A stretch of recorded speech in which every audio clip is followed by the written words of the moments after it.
Credit, or FICO scores, are based on 5 different categories: 35% on payment history, 30% on amounts owed, 15% on length of credit history, 10% on new credit, and 10% on credit mix. Each of these 5 categories are not equal in their importance, as we see here in these percentages. So what is called a weighted equation is used. Payment history is based on if you've paid past credit accounts on time. Amounts owed is based on several factors, including credit utilization, or the percentage of available credit you are using in relation to the credit limit you have. For instance, if you have a credit card with a $10,000 max and you have a $1,000 balance on it, then you are using 10% of that available credit. Length of credit history is based on how long your credit accounts have been established.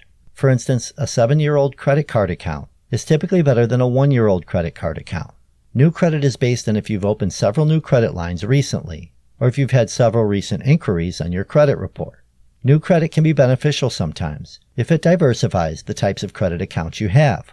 Credit mix is based on what was just mentioned, the diversity of the types of credit you have. For instance, mortgage, auto loan, credit cards, gas cards, or student loans. The formulas that are used to generate a FICO score are held in extreme secrecy. However, I did find this chart in a white paper about credit scores. This chart shows one variable used in each of the categories, and how points are given based on a person's attributes for that variable. It is reported that up to 20 variables are used across these 5 categories. So to keep things simple, there could be 4 variables for each of these 5 categories.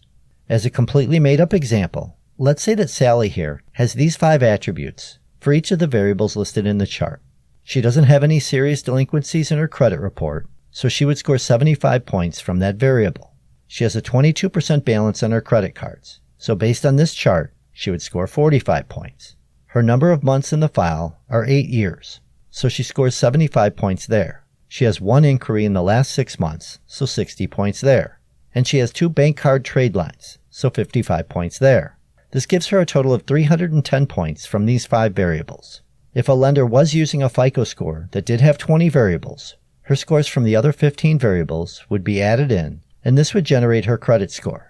And here again is a completely made-up example of what that might look like. So hopefully this chart and example gives you a better perspective of how credit scores are calculated.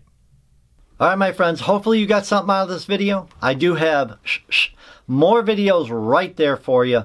Till next time, I am out of here.